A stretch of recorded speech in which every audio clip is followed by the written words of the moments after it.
Hi, everyone. Thanks for joining. I'm very excited about this evening's conversation. My name is Sunny. I am with Riaz Qawwali, and we are doing a really amazing initiative where we are working. We have the privilege of working with some extremely wonderful talent that lives in the city of Houston. Um, Last week, we spoke to Shaheen Rahman, who was an Hebrew artist. And today we're going to be speaking to another amazing artist, but in a different genre altogether. A genre that I'm particularly, really fascinated by. It's a dance form that comes from South Asia, and it's really pretty phenomenal to watch. But I think not only is it a genre that's interesting to me, it also has some wonderful um, collaborative power with Qawwali. And so it makes for a really exciting collaboration that's going to be released um, early next week. And the artist that we're talking about happens to live in Houston. So I want to talk about Tarika Nath, who will hopefully join us in a second. But before that, I want to give a brief introduction because less than 2, 3 weeks ago, I actually was just introduced to this wonderfully talented person who happens to live in our city, and find out that has been she's been practicing Kathak for decades. So it just goes to show how phenomenal this greater Houston area is, and sometimes I certainly took it for granted. So she is an amazing artist, also has a corporate job, and is the daughter of also an amazing artist. So we'll hear all these different, aspects of her life. So without further ado, let me bring her on. Hello.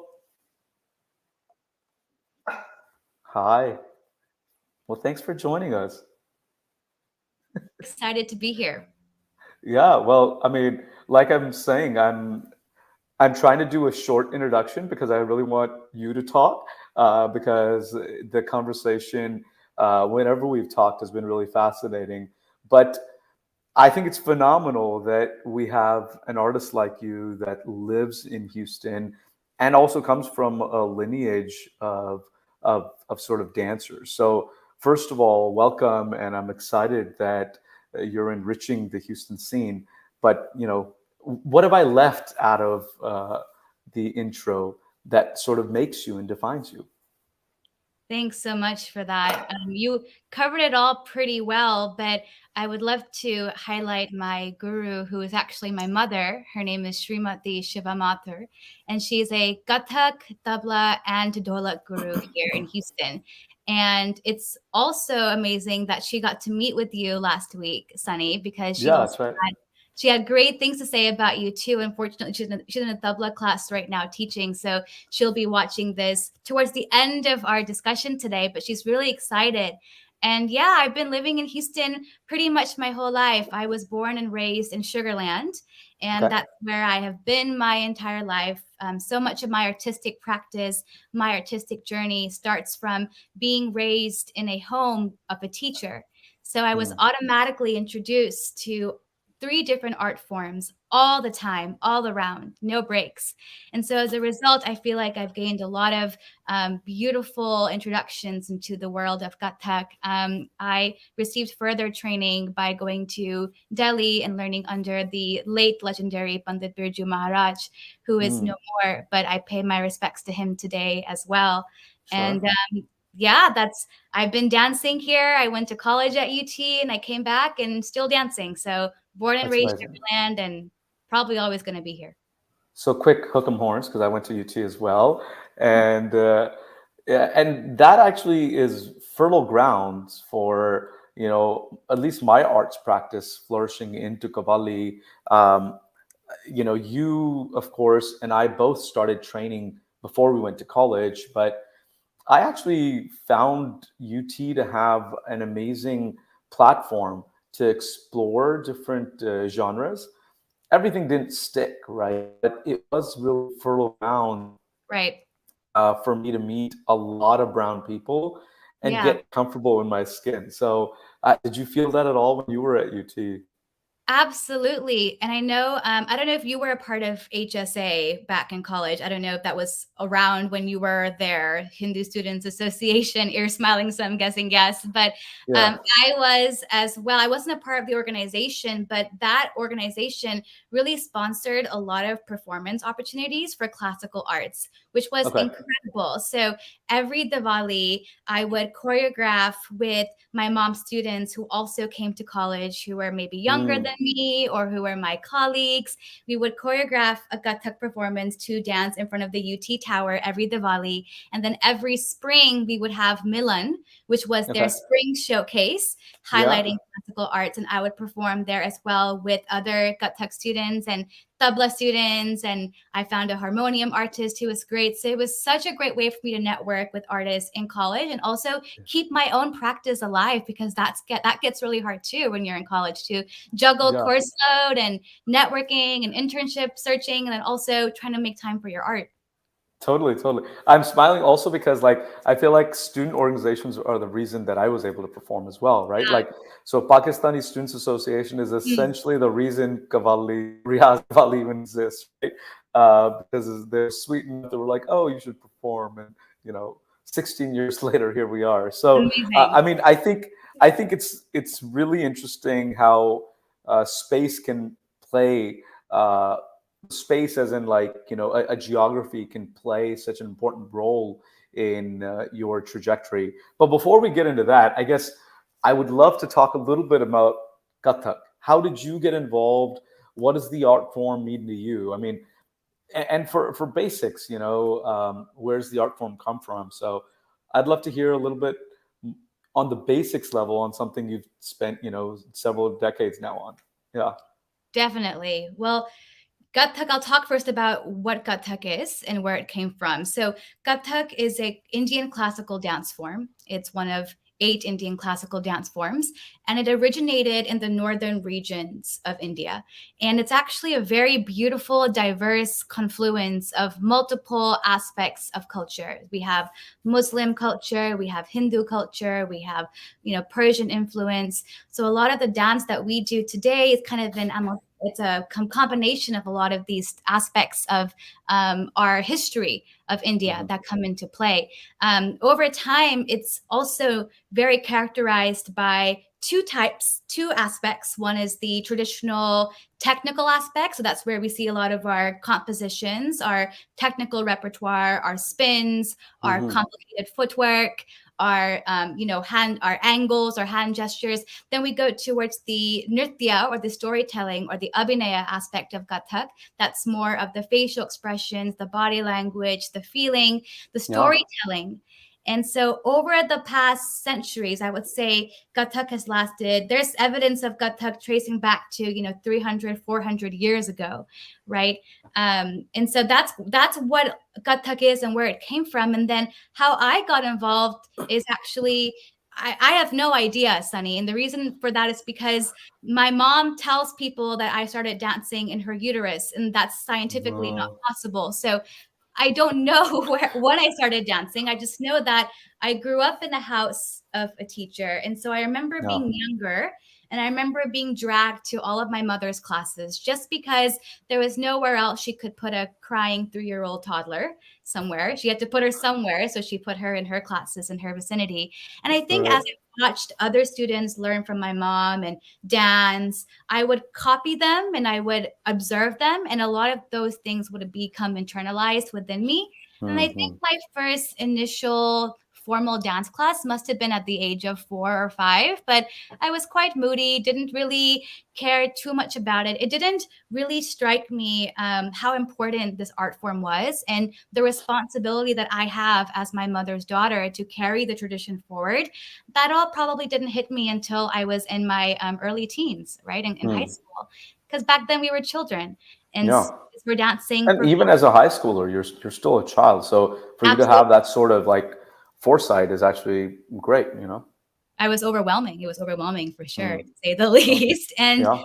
it went from that to, me trying to build Kathak as an artistic practice for myself, and Yeah. became me teaching in my mother's school and becoming a teacher, and now teaching younger generations about art and our art empowerment. And then it also became me branching out as an independent choreographer and exploring my artistic practice as well.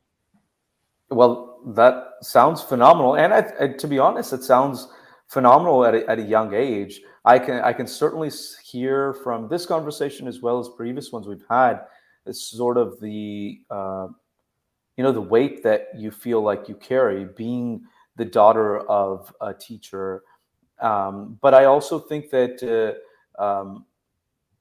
recognizing that is actually the important part. I mean, you Absolutely. can't sort of do more than recognize it and act accordingly, right? Um, Absolutely.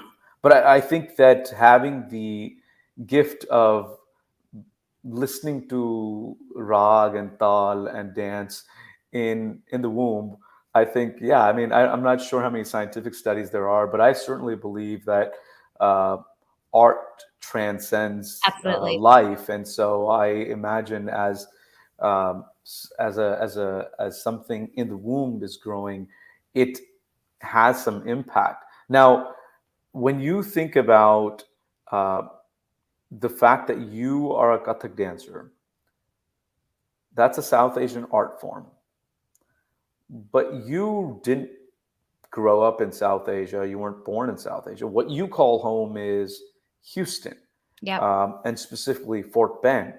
So, first, I'd love to talk about what is home to you.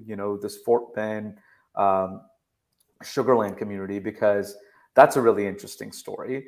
Um, and then, secondly, how do you deal with those sort of two identities? The immigrant identities of being so like having one foot really deep in South Asian culture, but Right. also being an American through and through. So Yeah.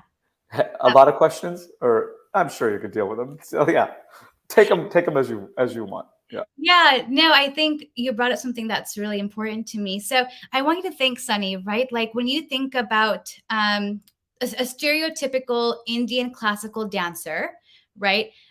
I feel like a lot of people in their heads, it's a sudden image comes up. It's usually of a female dancer wearing a pleated sari, or modest clothing with with long hair tied into a braid, with a gajra in their hair, and they speak fluent Hindi, and they, are very modest. They don't party, never swear. They're sanskari.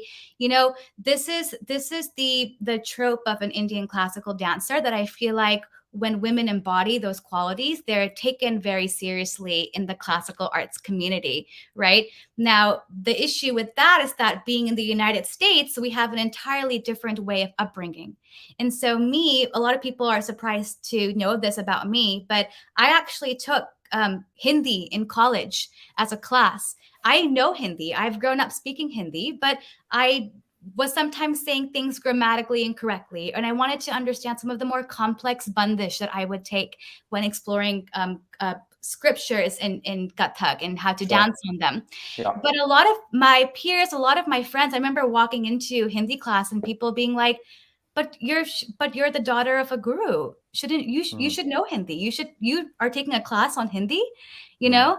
Like that kind of element of, oh, people are surprised that I have a different identity. I grew up mostly speaking English at home. My family right. mostly spoke English at home because I was going to school and speaking English, and then I was going to be later working and speaking English. So although Right. Hindi Right. is Right. a huge part of what we do, I have this duality in me where, a lot of my spiritual knowledge today, a lot of my Mhm. cultural knowledge today, a lot of my knowledge of the different deities in the Hindu religion, right? They come from Kathak. They come Sure. because I went to class every Saturday and Sunday and Yeah. learned these vandanas and learned these bhajans and learned these stories. My mother would really emphasize cultural values in class, which is why most people wouldn't guess that maybe I grew up speaking English at home. But Mm. I have this knowledge because of dance. And that's a very unique part of my identity because I didn't Yeah. grow up going to a temple and I did not Sure. grow up going to an organized community such as Chinmay Mission or Arya Samaj. I Yeah. was I was I my community was dance. My Sure. community was the students I was dancing with. It Mm. was the my mom who was teaching me. It was the students who were looking up to me. Every weekend we would gather in this martial arts facility that we sublease now, and that's actually one of our prominent studios of Shivangani Academy, which is the name of my mother's school. Yeah. I have been practicing in martial arts with Shivangani Academy since before I can even remember, since I was probably 7 to 8 years old. And that martial arts school with the blue carpets and the white walls, the blue and white walls, this was home for me because this is where my community was. This is where I could meet people who look like me, talk like me, and had a passion for art like me, and we could gather together. And for me, Yeah. that's home where you're with people who you know and you love, and that's home. And then talking about, what does that mean in the context of me not only being a South Asian woman but also in America, and furthering that into Texas, is that I have a corporate job. I work as a certified financial planner, and there, being an Indian classical dancer doesn't really work in the context of my job. It's not very relevant. So I'm a different person over there. And I noticed that as I was growing up, I had a difficult time separating the dichotomies of being an Indian classical dancer as well as being a woman in the corporate America.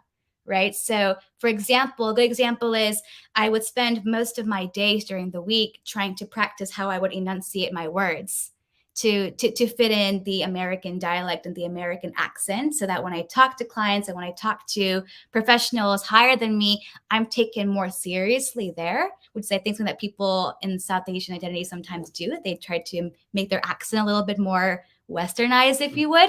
But then in Katha class, I'm doing parant and I'm doing dhati ta dhati ta dhati ta gradati ta dhati ta dhage digi na dhun dhun naga naga dhun naga, which is an entirely different way of speaking than I do in my job. So I think it's about balancing both of these art forms, but I mean, balancing my art form with my corporate job. But in the end of the day, home is where And my the art job is art too. Like there's is. Francis at Houston in Action, one of the sponsors here, says Yeah, that like you know every job, everybody's an artist. So like yeah, you said absolutely. that well. You said that well. You balance two art forms. I agree. Absolutely. So yeah, home is where I also work in Sugarland too. So Yeah. home is quite literally is and probably always will be in Fort Bend County for me.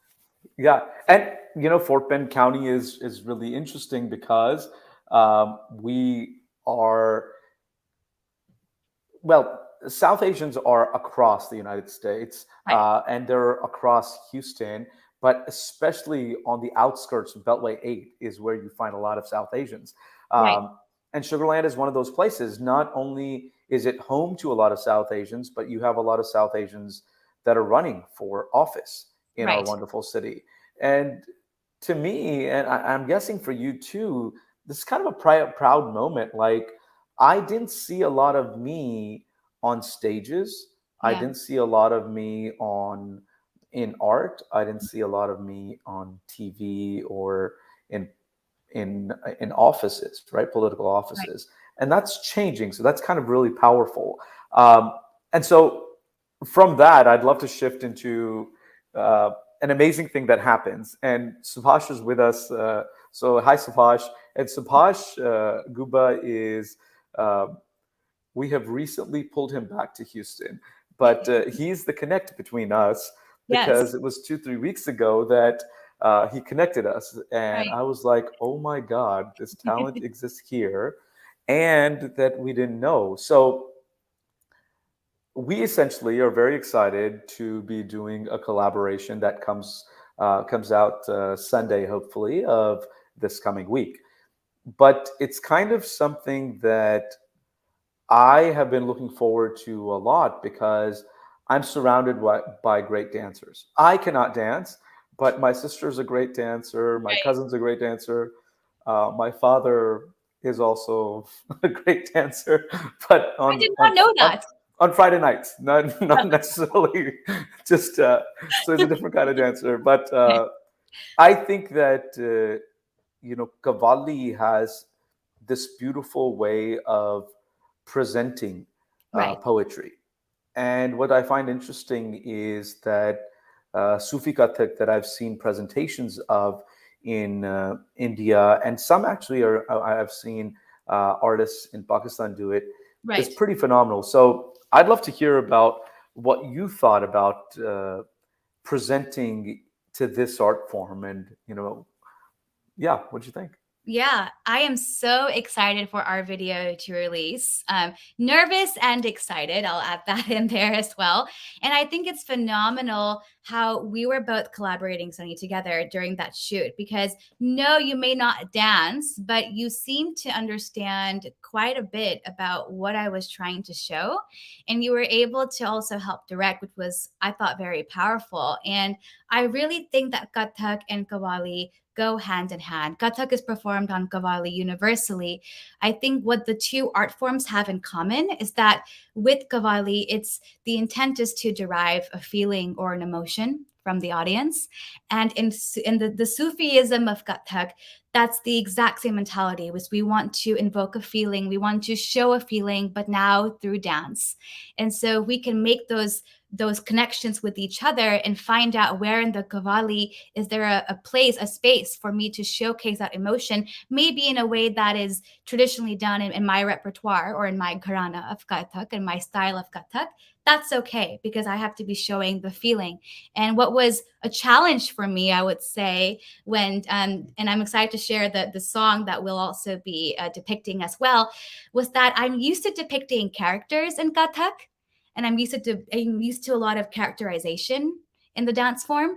But in this aspect of Kathak with Qawwali, I really wanted to just show a soul and just show the feeling of a soul. And so not to portray a character, or any particular deity or any spiritual figure, but rather just a soul and their connection with the divine, their connection with love and harmony that I think is very relevant in today's political climate that I think we could use more of.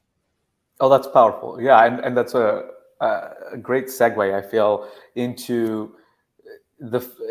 First of all, when I was watching, I thought this was powerful because um, it was everything and more that I was expecting, and so I thank you for sharing your talent. But I also think that um, a part of me knew that this could be good together. As Yeah. artists, we sort of have we vibe on certain things, and Yeah. we sort of feel like, okay, this can work or this can't work. So going into it, I think I was very excited about it, and I'm excited about it coming out. But if we think about the fact that you're a Kathak dancer, your mom's a Kathak teacher and a senior dancer, Yeah. there are a lot of women who learn Kathak. Some Yeah. men learn Kathak, and it's not like men can't learn Kathak, nothing like that. But um, there are a lot of men that seem to be at the top Mm-hmm. of these,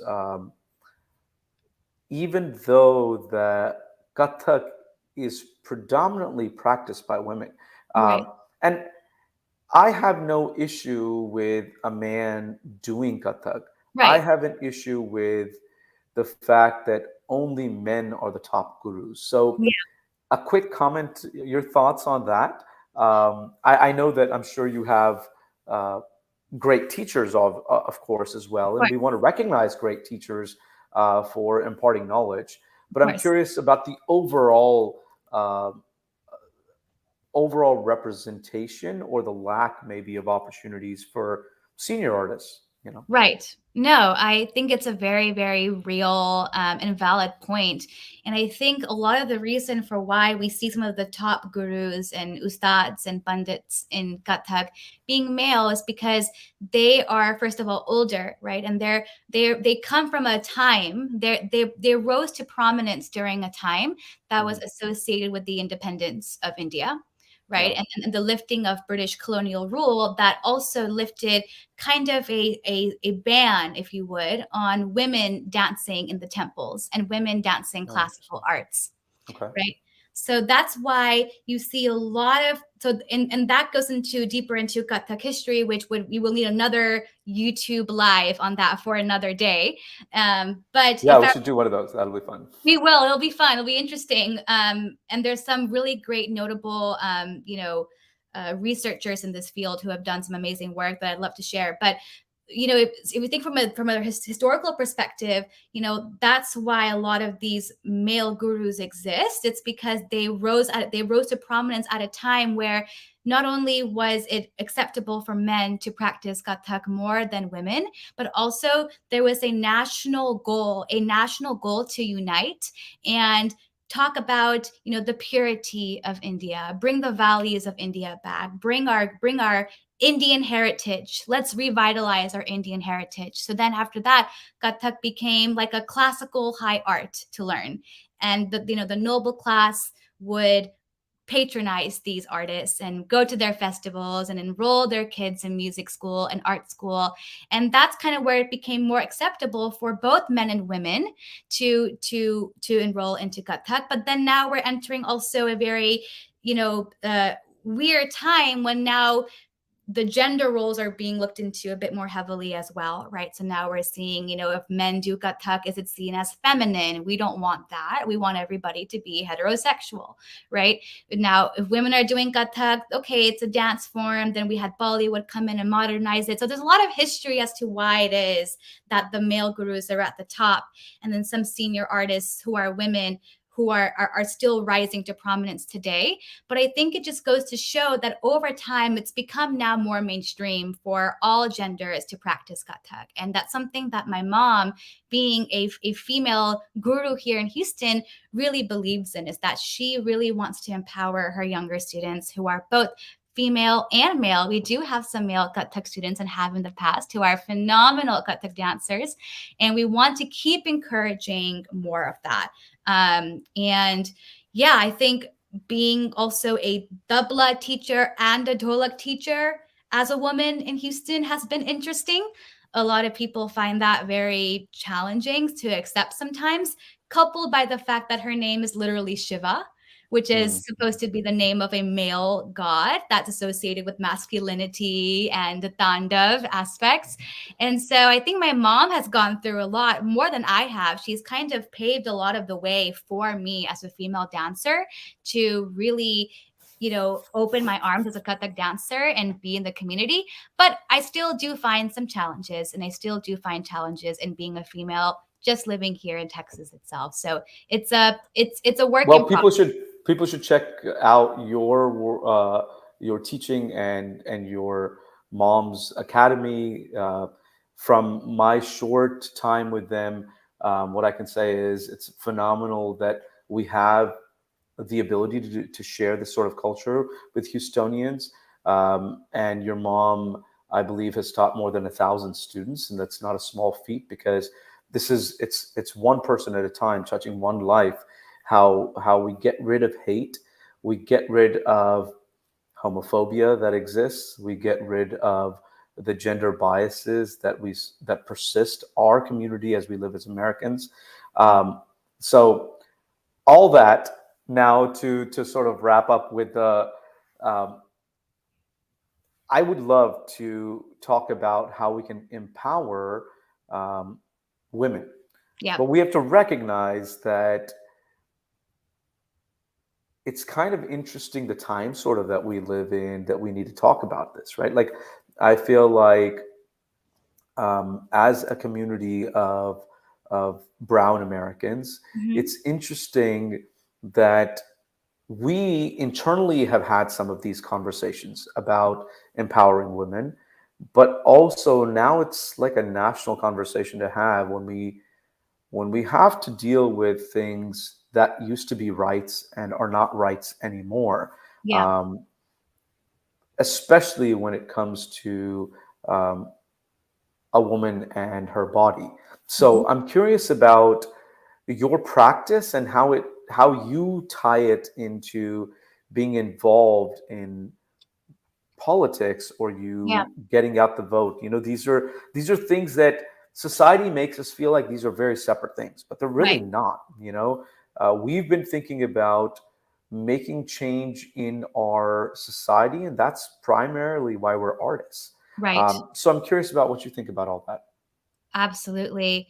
I think there are probably three main ways where I hope as a female to practice empowerment and Yeah, to also involve my art in activism, right? By still staying true to the foundations of Kathak and the traditional aesthetics of Kathak, but yeah, still pushing a message out that I feel is important. And I think the first way to do that is to redefine some of these traditions that we practice and that we share with our students. I think like you mentioned before, a lot of the top gurus being male, you can imagine some of the narratives and traditions that have been passed down years after years, and how that may not make sense in today's context when a lot of us are female dancers trying to put ourselves out there right. and do what we want to do, right? So redefining traditions, exploring the compositions that we practice, how can we retell some stories that make more sense for us, right? This changes the mindset, this changes the way we feel, this changes. Art invokes empathy. So when we tell stories as artists to a large audience, we make them feel something, we make Mhm. them think about something, and that's kind of Yeah, what I hope to do with my art. I think the second thing is to challenge social control, right? We live in a state where our reproductive rights were just recently taken away from us, in a state that also has no protected legal protection over maternity leave, mm, and that the highest Black maternal mortality rate in all of the country. And I think that's a huge, huge problem. And the way that we fix this, it's, although it may seem like it's a sore battle and it's a battle that's been lost, um, no, we have to vote. We have to get out there in the polls and we have to vote. And I think a lot of South Asian Americans are a little bit apathetic towards American politics because they're more invested with stuff going on back home, or right. they feel like they're not really involved in the community and they're not really talked to, they're not spoken to. But I can't the candidates will do their best, but it's going to be people like you and me, Sonny, like talking individually to our parents, to our Yeah, parents' friends, to get the idea out there that their vote does matter and we right. need them to be involved in our politics. So challenging that social control and challenging that in our art form too, right? That we don't need to be a certain image of an Indian classical dancer, just dance, just Hmm. create, just go. And the last thing is also just to empower students, right?